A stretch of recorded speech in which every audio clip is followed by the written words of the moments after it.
Hello, everyone, and welcome to this week's podcast. So, in today's video, I'm actually going to be talking about the postdrome phase of migraine.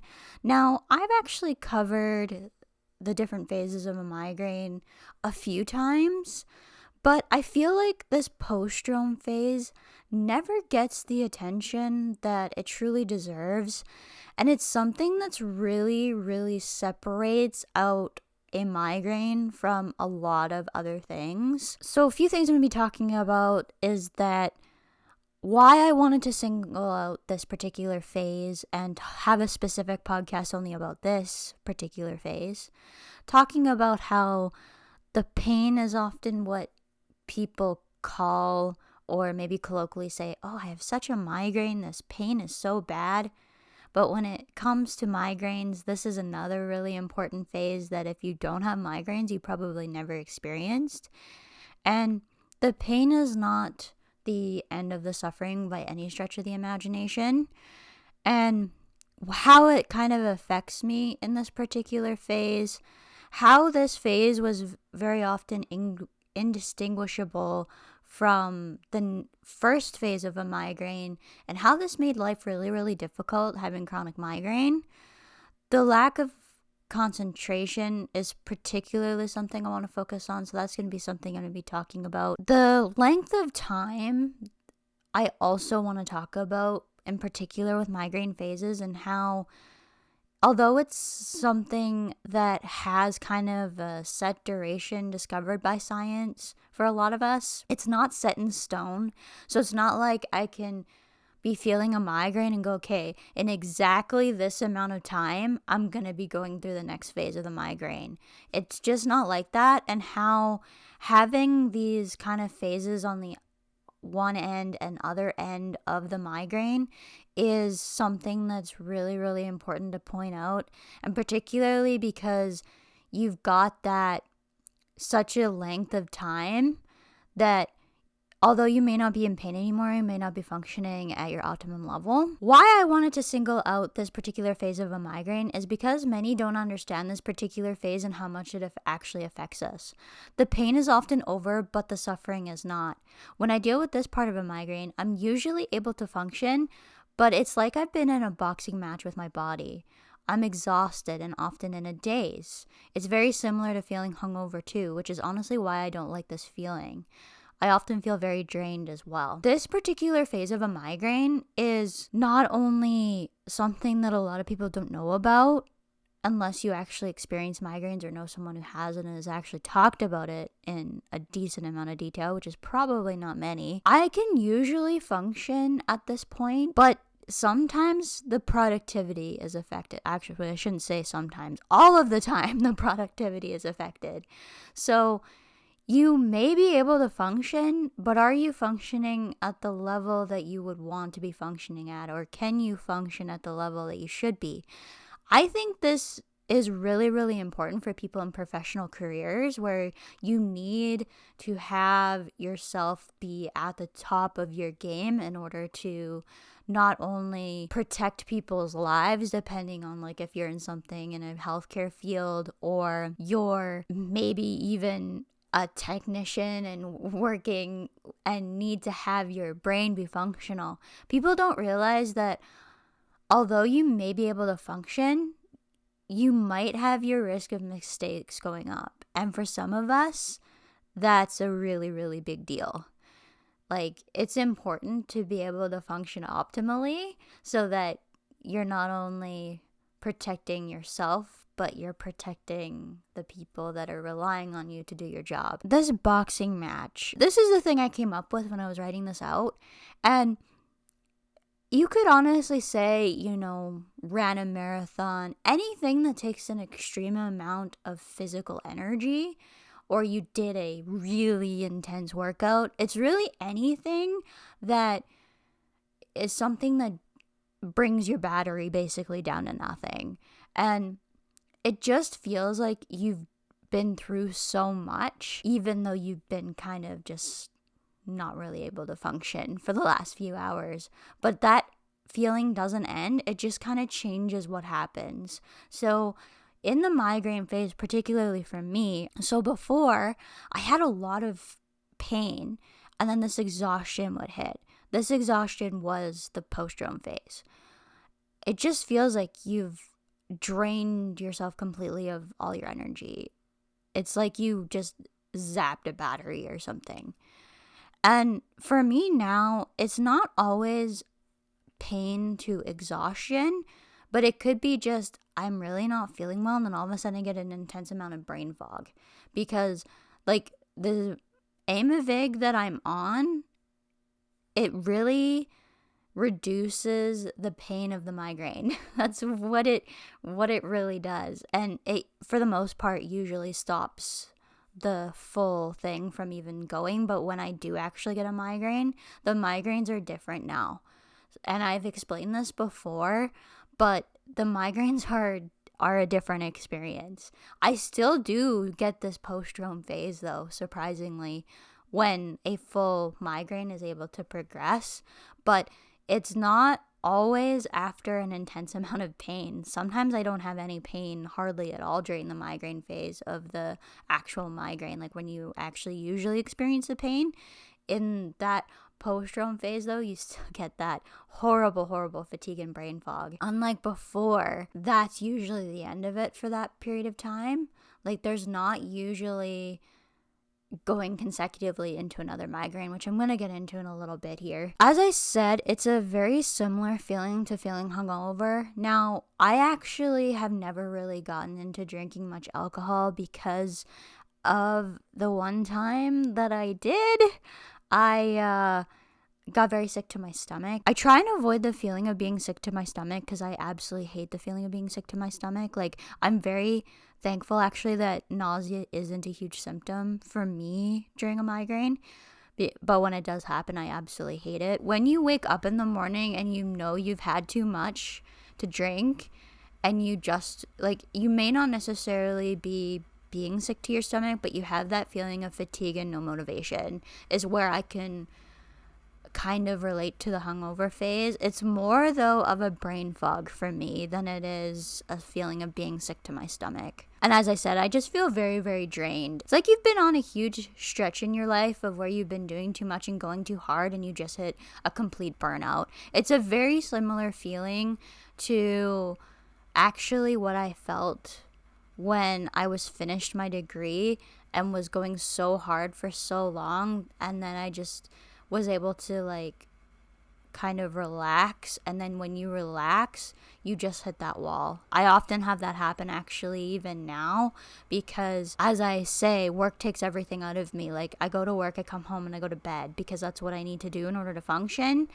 And so although I can, it takes everything out of me to do so. Now I want to get into a bit about kind of how this changed a little bit when I had chronic migraine, which is what I had before I was put on the Aimovig.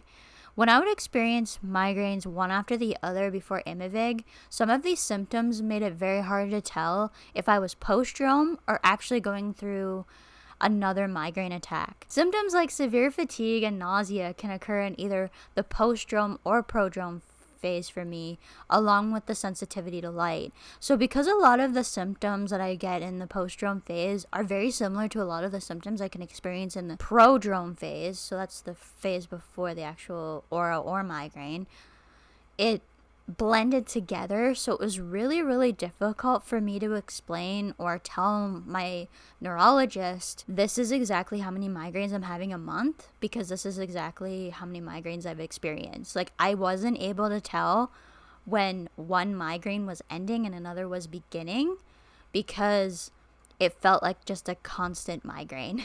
So like you'd sometimes get relief from the pain and then you get the severe fatigue and then it would repeat, and it's just really hard to explain. When I talk about the phases of a migraine, this is what I'm actually referring to here. So Your prodrome phase can last from a few hours to a few days. The aura phase is usually a little shorter, and I think it's easier to tell because you can tell exactly when you're experiencing a change in your vision or have visual symptoms. So I think they're able to document this a little bit easier.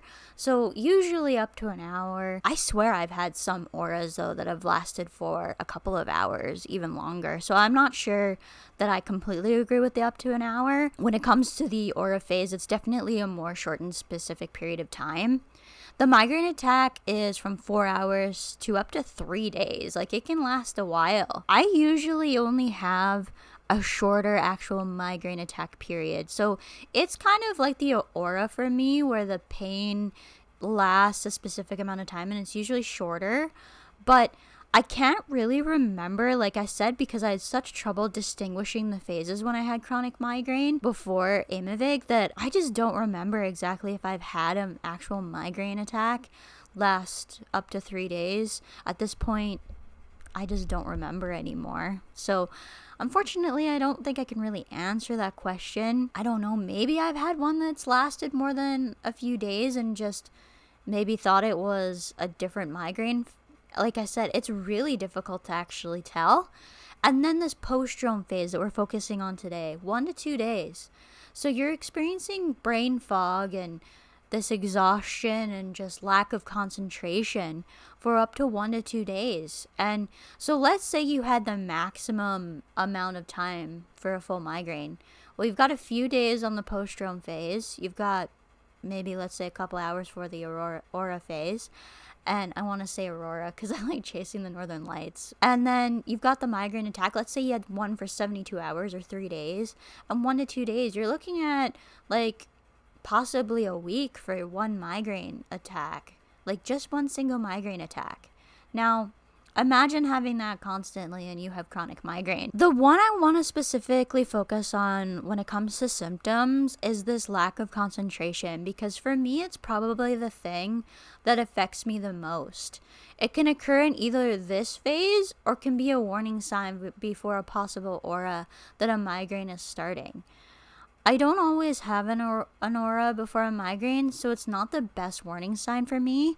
Even before, when I had migraines, and I wonder if maybe this is why it's sometimes really difficult for me to tell when I might be starting a migraine, is because I don't always get the aura phase. The last migraine that I actually had that was quite severe actually was a few weeks ago. I actually had to go home from work early, and I had a very distinct aura phase with that last particular migraine. I don't know that I've actually had very many migraines during this particular period. I'm actually on my period right now, and there's been a little bit of head pain and a little bit of dizziness, but honestly, I don't know if it's just because I started bleeding a few days after I had my needle, but I haven't had much this month, thankfully, which is good because I've been dealing with some pretty bad period cramps. Actually, I just want to stop here and just talk about this for a second, because this period has been so bad that I actually wrote a short little blog post on locals for supporters. So I've started documenting some of my more personal things for my supporters on Locals. Locals is a platform that's very similar to Patreon, but you can actually post content on there yourself. And so if you're wanting to join and support my content and help me be able to make better videos and pay for the costs of the channel, then you can do so by becoming a supporter on Locals. It's a great community, and I just love Locals as a platform. And eventually, if we happen to get enough people interested over there, we can start doing things like supporter-only live shows and all of that. Think of it as like the YouTube membership thing or Facebook supporter program or all of that. It's specific to that platform. But the thing that's unique about Locals is that unless you're a supporter, you can't actually really participate in the community. It's kind of like a gate to keep out people with bad intentions, basically. So I just wanted to plug that for a second, just because it's a good way for me to talk about this period stuff. My period this month, thankfully, hasn't been bad for migraines, but it's been bad for actual period cramps. So it seems like you're either dealing with one or the other these days. I also apologize. It's cold again outside. Like, it's winter temperatures out there still, and even though it's like March 8th, and so the heater is constantly running today, there's nothing I can do about it. So hopefully the microphone does okay with actually stopping some of the noise, but not much I can do about it. Like I said, the lack of concentration for me is probably the thing that affects me the most, and because this lack of concentration is a warning sign and something that I experienced at the end, when I had and was dealing with chronic migraines, this is another reason why it made it very difficult for me to tell. It's like, okay, is a migraine coming or is it ending? Because it was so continuous that it was not very obvious. What many don't understand is that these phases aren't guaranteed in a specific amount of time either. As I was mentioning before, they're usually a range for me, but I don't know how long some of these symptoms are going to last, which means that I don't know how long I may not be functioning at the level I may be at my most productive. So let's get back into this phases here. So the prodrome phase has specific symptoms and can last for, a few hours to a few days. The aura phase can last a specific amount of time. The migraine attack itself, as you can see, is just a portion of the actual whole migraine, which is what people often know as a migraine.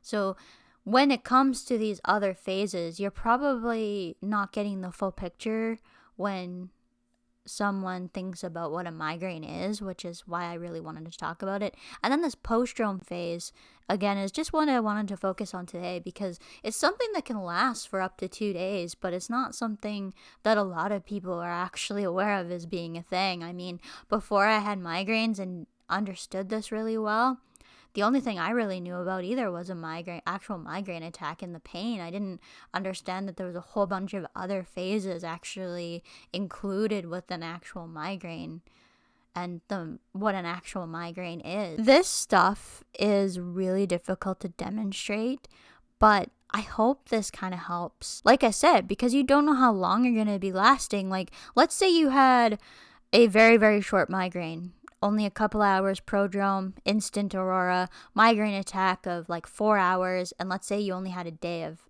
postdrome. That's a very, very quick experience. The lack of concentration and brain fog can be just as debilitating, if not more so, for some of us than the actual migraine attack can be. I would say it's probably almost always similar. Like, the pain really, really sucks with a migraine. But I get equally as frustrated with that brain fog and lack of concentration that I do with anything else. With that being said, I think that's where I'm going to end this podcast for today. A couple of housekeeping things for us to talk about today.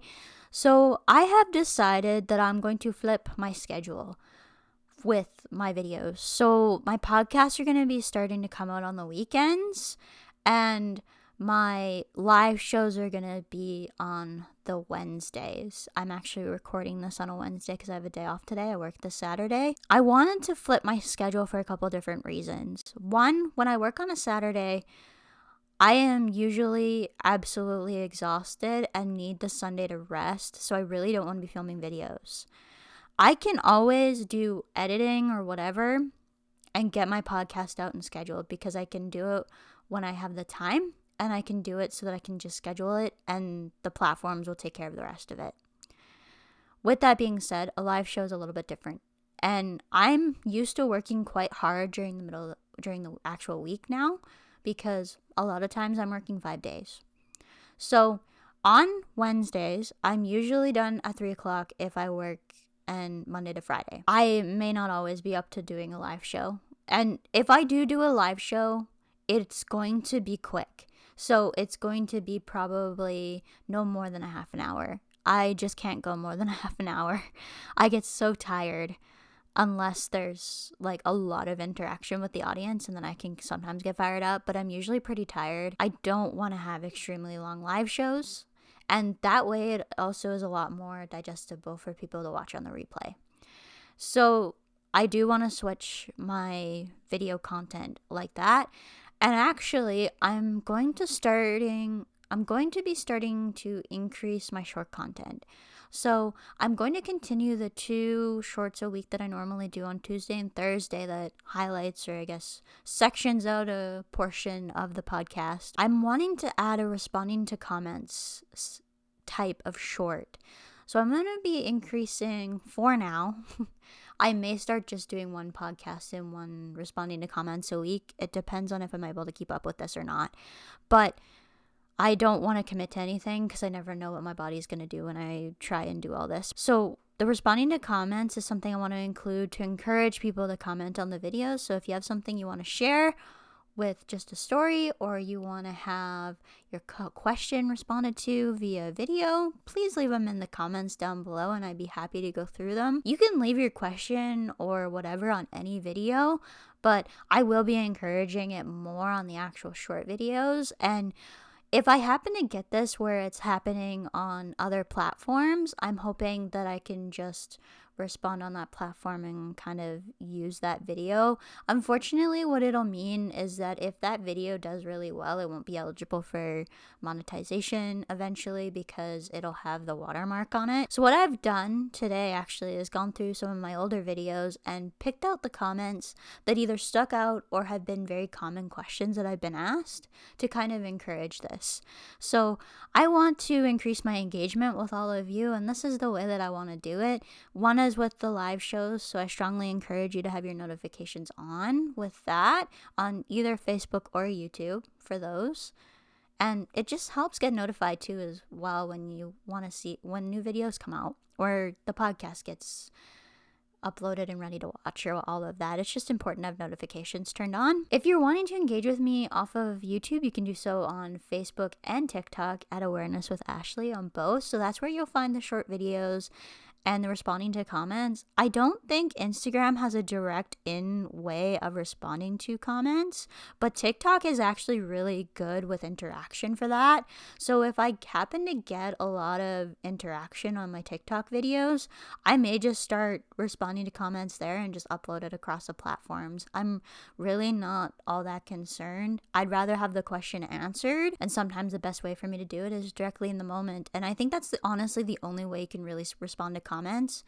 So I'm going to be doing the same thing that I would be doing if I was just responding to a comment kind of in the moment, but I'm just going to be bulk filming it. If you want to, you can follow me on Facebook at Ashley Stuart. This is the same as my channel name for those of you who are on the podcast and listening across other platforms. You can find me on YouTube at Ashley Stuart, and on Twitter if you're wanting to watch the short videos on there, or you're wanting to engage with me in a little bit more of a personal way. I'm honestly not on Twitter very much anymore though. Like I said, I'm not a big fan of the way the platform encourages people with interaction. I think it's a very toxic platform actually. Like there's a lot of not so great behavior that takes place on Twitter, so even TikTok, but I have a little bit more of a problem with Twitter than I do TikTok at this point. Because I'm going to be doing responding to comments, if you guys are wanting to keep this a little bit more private, you can do so via email, and my email is available on my link bio page.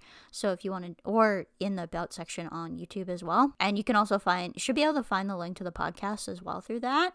And if you are watching this on YouTube, please do hit the subscribe button and hit that notification bell so you don't miss either when I go live or when I upload new content, or so that you don't miss any of the short videos when they come out. If you are listening on the podcast, please subscribe and leave a review because it does help us reach more people and grow our reach on those platforms. You can find us on your favorite podcasting platform. And I think that's it for this particular episode. Thanks for joining, and I hope to see you guys next week. Bye, everyone.